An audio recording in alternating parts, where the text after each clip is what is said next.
Yan, sa lahat po ng mga nandito ngayong gabi. Yan, nice ko lang po muna magpakilala.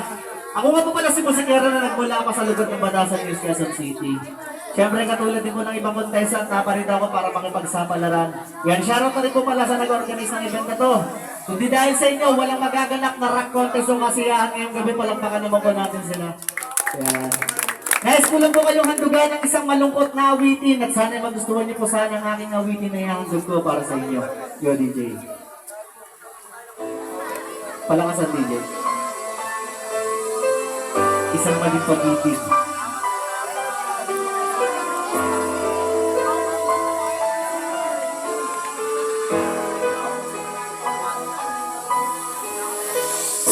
Magmula nung ako ay sinilang, isa lamang kinamulatan kong magulang. Mag-isa lamang akong binuway niya, manguganong ako'y niluha, iniwan kami ni ina. Hanggang ako'y lumalaki at nagkakaisip na, lagi kong tinatanong kung sino bang aking ina. Sagot naman niya, mawag ko na daw na alamin ka muli kung tinanong meron ka ba kahit litrato niya.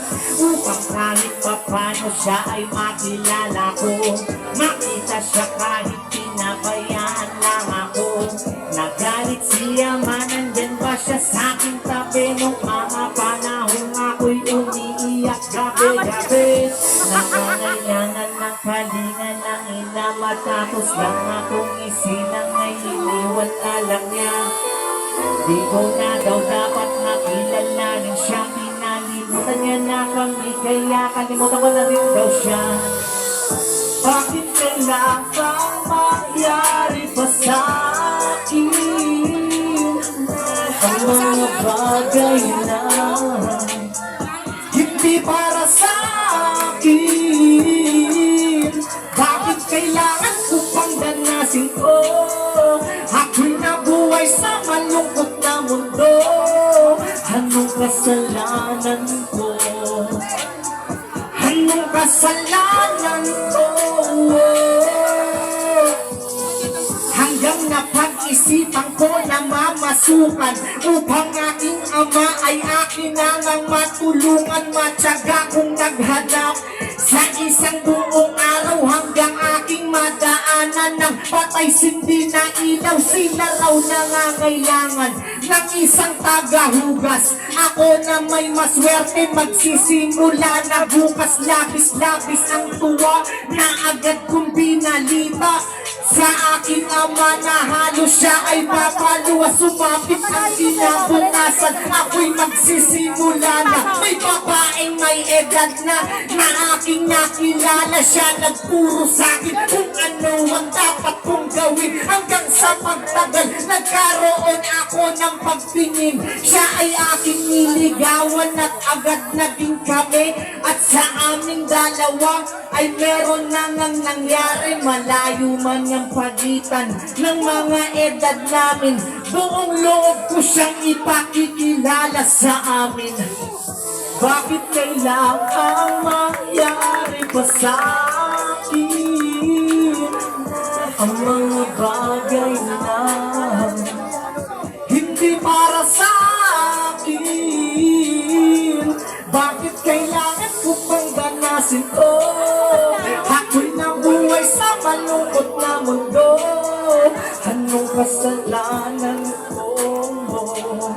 Anong kasalanan ko? Hanggang dumating na nga na siya'y aking pakikilala sa aking ama, pagkat siya rin ay gustong makilala. Matagal na panahon ko na itong pinaghandaan. Ito ang tamang panahon, dalhin ko siya sa aming tahanan.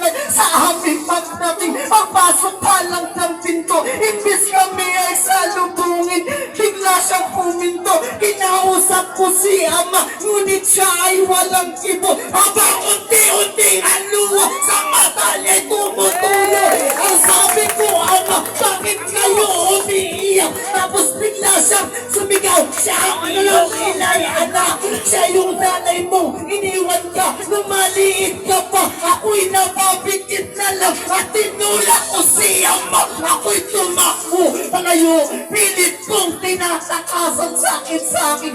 Kalooban, paano ba malulunasan sa dami ng babae? Bakit pa sa aking inay at doon natapos ang lahat ng wakasan ko aking buhay?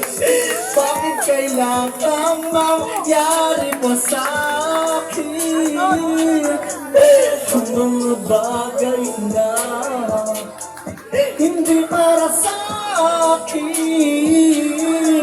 Bakit kailangan ko pang ganasin to? Ako nabuhay sa malungkot na mundo. Anong kasalanan ko? Anong kasalanan ko?